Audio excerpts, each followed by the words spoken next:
As far as interesting episodes go, I feel like this one is particularly interesting, not because of the stories themselves, but about the fact that there's going to be a man that sort of throws men under a bus for, I guess, views and likes and shit, and a lady who sort of tries to uplift men by pointing out a problem that we actually have. Normally, it's usually one gender defending their own and the other gender defending their own. But this time, it's almost like it's a switch up, which is interesting. But as far as interesting goes, I don't think there's anything that's going to be more interesting than this particular story that I found out from the Netherlands. Now, apparently, there is a man who is a sperm donor there with over 550 children worldwide. 550! And he'd probably be responsible for some more kids if he wasn't ordered by the court to stop or risk a fine of about $100,000 US. Now, tell me this dude is Father Abraham without telling me that he's Father Abraham. Get it?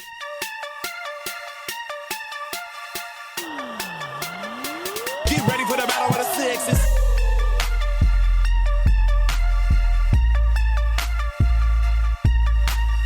If you actually think about it, this guy is the proper definition of fuck around and then you'll find out, except that he didn't really fuck around to find out. Like, the guy's a sperm donor, and as a result of donating sperm so much, I don't know, I guess he didn't have anyone else to masturbate for a cause. He pretty much ended up fathering so many children. But let me just read the story for you real quick so we can get the proper context around it. So the story says, and I quote, "A Dutch man named Jonathan is suspected to be the father of over 550 children through sperm donation. A court had ordered the halt of his donations, and he may face a fine of over $100,000 if he attempts to donate any further. The reason for this halt is Dutch clinical guidelines, which advise that no donor father more than 25 total children. The judge on the case believes Jonathan knowingly misinformed receiving parents of how many previous donors he had since 2007. End quote. Like, 2007? Nigga, what the fuck? Okay, I know Nick Cannon started having kids a little bit later than that, but still, Nick Cannon, Elon Musk, and probably just about most guys that supposedly have so many kids and grandkids have nothing on this guy. 550 children. Imagine in like 50 years when people will start talking about how this guy is probably the father to, like, I don't know, 1 in maybe 200 people, blah, blah, blah. And how supposedly because of him a bunch of incest is going to be happening all around Europe. Like, this shit has very good potential to turn into a very Sweet Home Alabama type situation where it's like, before you shag, you're not even testing for HIV, you're testing for DNA. Like, this shit is mad though. Although, I actually have a particularly weird interest, or should I say intrigue, in people that actually donate sperm or try to have as many kids like this. Because I remember there was like a Netflix documentary of a man, I don't know where it was in the US, that had done such a thing and had fathered like 47 or so kids around the same area because he was like the gyner for the place or some shit. I don't know. Like, it seems particularly weird that a guy would be like, I want to have this many kids. Like, it's not just the child support that I'm thinking of, because of course you probably wouldn't have any, but you think about it, like having your genetic material in so many people such that now none of them can really try to form families without it being perceived as incest is very, very wild. It is very, very wild. And you want to know the most wild part about this shit? That documentary of that doctor doing all of that shit didn't even come from Alabama. Otherwise, I'd have probably endorsed this shit a little bit. But then again, I guess the guy probably wanted to give the D in DNA, and with that very, very pointless joke, I should probably start by saying, welcome to Breaktime on West Side, your number one breakdown podcast, coming to you from Nairobi, Kenya.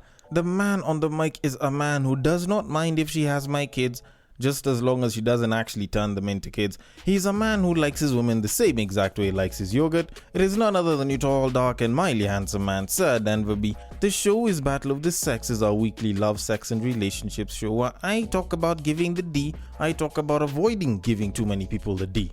NA.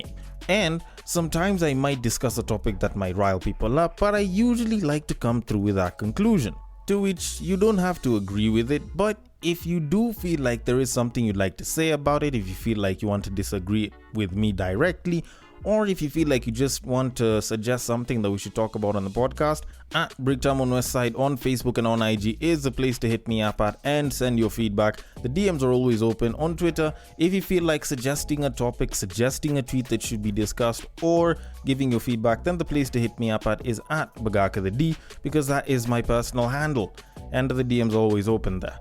Now, the main topic of this episode involves a man giving some very shit advice for dating two women, or at least directing it towards women. But before I get into any of that, I want us to talk about a babe that said something that I felt was so profound, especially coming from a babe, about guys. And it's not the usual some babe said some bullshit, so I'm gonna discuss it and talk about how bullshit it is. It's actually something that I felt was particularly useful, or at least particularly great information.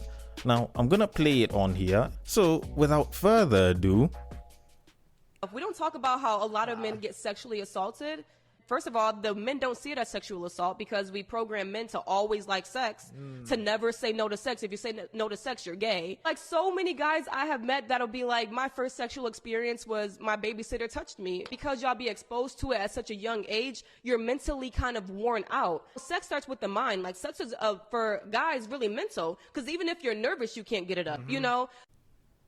Okay, so this was actually pulled from the Amani Talks IG page, which I think is a page for a podcast, if I'm not wrong. And I don't even know who said it. I don't know the name of the babe, but I was so happy that such a thing was said, because I've been wanting to say this publicly. It's just that I haven't had as many situations where I can actually talk about such a thing. And yes, I know the whole rape thing and the whole sexual assault thing is something that I used to talk about, which I don't talk about nowadays, and it feels like a bit of a tired topic. I get it. And by all means, it's not something that I enjoy discussing as well. But I do think that it is one of the things that needs to be discussed, mostly because of some of the misconceptions that I think are still there. And when this babe was talking about how a lot of men get sexually assaulted, and because we're wired to like sex, we don't usually recognize it as that, and we can continue, or at least we can start having some form of sexual act happen to us from a very young age. Like, everything that she said that was particularly true. And it kind of goes back to something that I had heard. I think it was on the Modern Wisdom podcast, where some person said that the moment you label one gender as the victim and the other gender as the perpetrator, then at no point will the judgment be very equal. Or I think that was something that was being alluded to. I can't remember if that was what was particularly said, but I tend to think that that was along the lines of what was said. And the truth of it is, for us as guys, we're made to believe that sex, or anything related to sex that comes from a babe, you know, if you're a straight guy, should be considered as good, because whether you want it or you don't, it's hard to get the attention of women and sexual acts or sexual favors from women, because as a guy you have to work towards getting it, and most guys are very unsuccessful. So if it's given to you unwarranted, whether you like it or you don't, it's supposed to be considered a good thing. And you see this happen quite a bit, especially in public situations, and most people don't even notice that it's actually a bad thing up until someone now decides to bring it up and compare it with the women. If this happened to a woman, how would we react to it? And a pretty simple example is, say, being touched publicly. It doesn't necessarily have to be as extreme as someone grabbing your private parts, but just think about being touched publicly.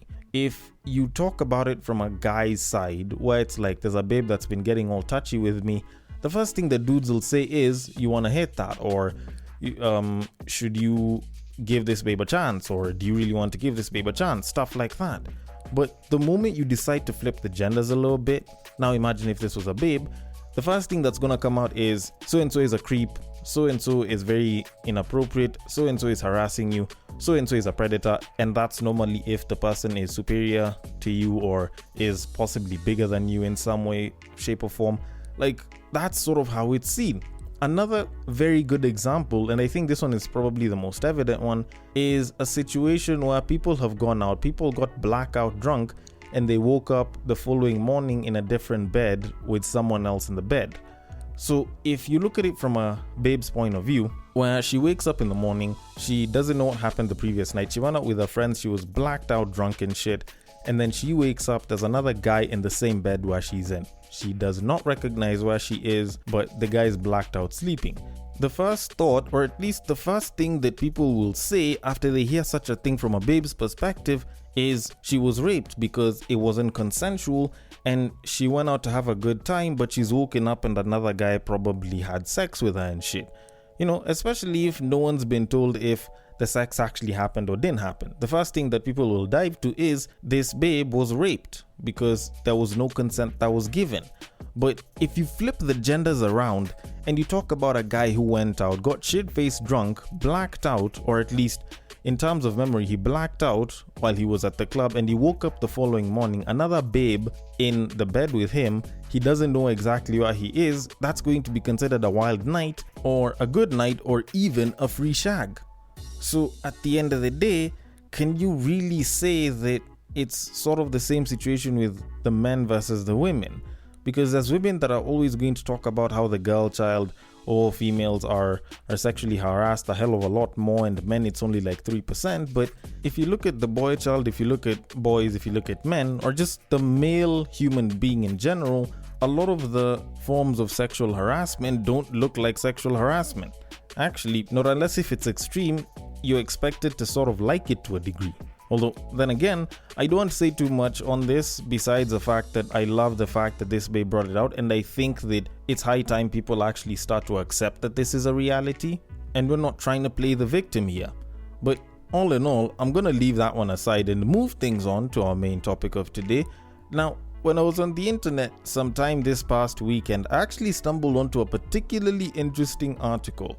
It was based off of a TikTok video, which I didn't bother looking for because I guess I don't want to have as many videos. But it was about a Kenyan man who listed 7 things women must demand from a man or men before agreeing to date that are supposed to prove that he is responsible. Now, I'm going to read the article for a little bit before I get into whatever's said here, because I think that there's a man on these streets who is feeding women a bunch of bullshit. So the article reads, and I quote, "A Kenyan man is using the TikTok handle at @I_student of life has cautioned women not to date any man unless he shows proof that he can be responsible. @I_student of life explained that back in the day, men left pieces of land to their families to help them survive, but things have changed and men have dropped the ball. He advised women to ask for 7 things before agreeing to be in a relationship, as a man must show he can take care of you and the family should you get married. He says, and I quote, "Number 1 on the list is something called the Good Conduct Certificate from the DCI in Kiambu. Number 2 is a certificate from a renowned college that is a diploma or a degree and above. Number 3 is a title deed. Number 4, a 1-year bank statement to show that he's been working. Number 5 is the payslip. Number 6 is the appointment letter or contract he signed before taking up the job." End quote. The TikToker also said a man must show proof that he pays his own rent if he is not living in his own built or bought house. He adds, and I quote, "You should always be looking for these things so that you know you're not marrying a charity case.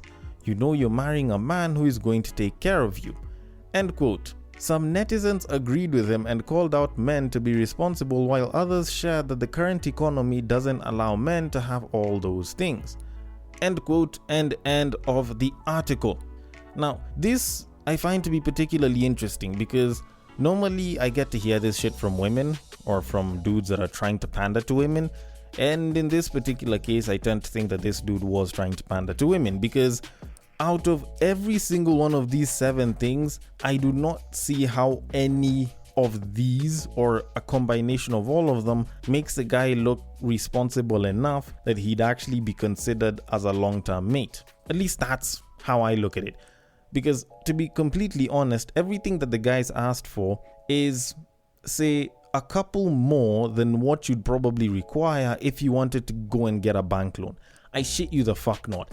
I don't think you need a certificate of good conduct to get a bank loan, and you definitely don't need a degree to get a bank loan.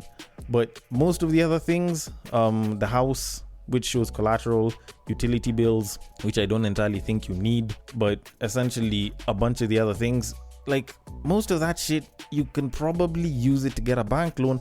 And frankly, I don't think there's a woman that's valuable enough that I would actually put above getting a bank loan, yet I barely know jack shit about them. Like, let's be particularly honest for a little bit. How many babes can you think of that you're like, you know what, I'd get all of these things just to be with her? Fellas, this is your moment to just think about it for a quick second. Is there a babe that you would actually show all of this just so that you can get into a relationship with? Because for the most part, I think 3/4 of this is absolute garbage, if not all of it. Because when you look at things like the good conduct certificate from the DCI, like, to be very honest, how good is that to you? Because we know more than enough people who've done bad shit and never gone to jail or prison or even seen a cell. And there are good people who have been accused of shit. You know, not that I'm saying that that's a lot of people, that's a very small number, but still, there's good people who've been accused of shit who have some sort of a criminal record because they were in the wrong place at the wrong time. If you look at the things like a diploma or a degree and above, like, think of all the uneducated men that have actually built wealth and just don't have papers like that, but they've actually done particularly well for themselves. Are you saying that they shouldn't be considered because they don't have a diploma or a degree? Huh? Like, you look at the third one, which is a title deed. How many men own a title deed right now? Like, those are some of the questions that I'd want to ask. How many men actually have wealth of that sort right now in their 20s and in their 30s? Because trust me, maybe I just don't have enough friends who own property and wealth like that, but I do not know that many men that actually own more than, say, their car and their belongings that they have in their house. Like, they don't have proper assets like land and like super huge accounts and shit, because the kind of life that we're living in right now is a little bit more expensive, and having such wealth is something that would require stuff like bank loans, which is not as easy for most guys to get nowadays because interest rates are absolute garbage. So you think about it, how many guys can actually have that? Then a 1-year bank statement, and number 5 being the pay slip. Like, first of all, bitch, do you really think that I'm about to show you any of that? Like, honestly, if I'm to show a babe this, all in the name of actually, like, being with her, then I'd want her to have a printout with her weight, her BMI, her body fat percentage, and a separate list of all the dudes that she's fucked, how many times, and their own positive or negative reviews about that shit. Because this is probably the most intrusive piece of garbage that you can ask for from a babe. Like, bitch, how the fuck do you expect me to show you how I earn and where the fuck my money has been going? Fuck you, me. Like, the appointment letter, like, that one I wasn't even going to show you anyways, but you know, that one's number 6. But still, the fact that there's a dude who is asking babes to ask dudes to show them the money, or at least how much they earn, is about as dumb as a babe saying, go and ask every single babe you want to date your weight. This is garbage information coming from a man who is supposed to speak towards things that men should be able to provide. Because I bet you the fuck not, this guy probably cannot provide even half of the shit that's been asked here. Then, out of everything, you also want this guy to show proof that he is staying in his own rented or bought house. This is another man that is pandering to women and busy leading them astray, because all of this is garbage. And all of this is garbage not just because the requirements are shit, but they have nothing to do with anything that's related to long-term relationship responsibility. Kid you the fuck not. And even before I go there, actually there was even a stat that I forgot to mention. Now, if you actually go and look through the stats, because I remember this being reported, I don't know if it was by the Kenya National Bureau of Statistics or some other guys that had the stat, but apparently the people that own the most real estate in this country are quote-unquote uneducated or non-college degree having people. So essentially, these women are saying that they want someone who is financially stable, but most of the people who are financially stable do not own the homes or the title deeds that you would actually want them to provide in this entire fucking lineup. So, if anything, this is just a case of a man that is busy leading the women astray. And to move things on, as I was going to say, there is nothing out of this entire list that shows real long-term relationship responsibility. And that's just my take. Because a good conduct certificate cannot substantiate shit. A degree does not substantiate anything other than the fact that they went to a university or a college and it was probably reputable. Besides that, doesn't really show too much else. The title deed just shows that the guy owns land, which doesn't mean much in the name of responsibility. Like, they're probably responsible enough to keep the title deed, but what else beyond that? Then you look at the pay slip and the fact that he's had a job for a year. I don't think that shows much responsibility. It's just the fact that the guy can actually go to work. Then you look at the appointment letter, which I'd say is utterly pointless if the guy has probably already shown you any of the slips. So I think it should mostly be optional, but still doesn't prove shit. Then you look at their ability to rent a house. The most responsibility that it shows is that they're responsible enough that they can actually survive on their own without having to stay with their parents. Like, how the fuck does any of this offer relationship responsibility, or at least long-term responsibility? Because do you know the number of people that have good criminal records, own massive pieces of land, have good degrees, make really good money, and I guess also own or rent a house and will still walk out on their families? Do you know the number of men that have any number of these things, even in combination, that are deadbeat dads that will leave you the moment you tell them that you're pregnant? There's a fuck ton of them that can actually do that. So you look at this entire list and there's no sense of what responsibility this guy is talking about that would be particularly useful to a babe. Because honestly, the first thing that I'd probably want a babe to look for if they're looking for a quote-unquote responsible man is dependability.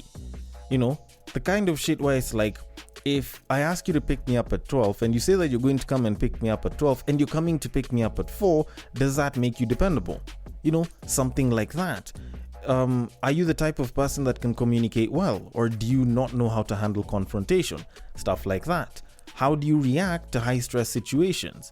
So that if, for example, God forbid, I tell you that I'm pregnant and I want to keep the kid, will you run away or will you choose to stick by me?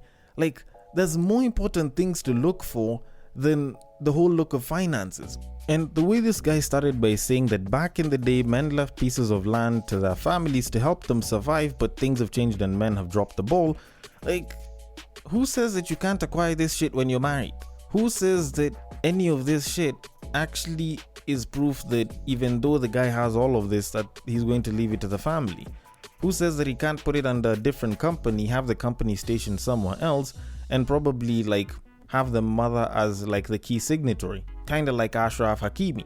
Like, at what point are people going to stop looking at some of these things as a surefire proof that the guy is going to be a good guy? Because y'all already know that there's tons of guys that can have all of these things down on lock and still be shit fathers, that are still shit people, that are still deadbeats. And people are still running for this shit, and people are still listening to such information.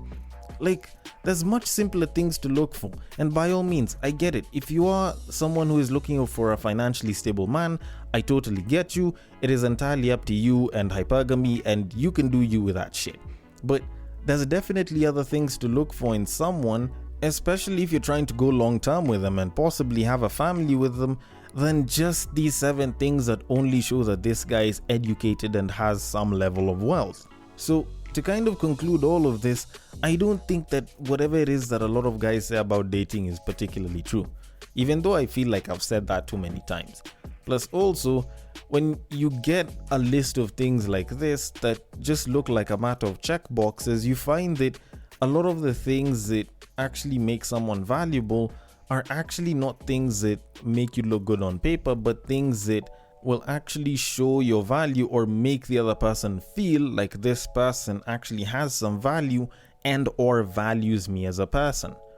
Although, then again, maybe I might be wrong about this shit, and maybe there is this list of requirements that should be out there, but I want your thoughts on it. The DMs are open on IG, on Facebook, it is at Breaktime, on my side, on Twitter. It is at Bagaka the D. Thank you so much for listening all the way till the end, and I will catch you guys on the next break.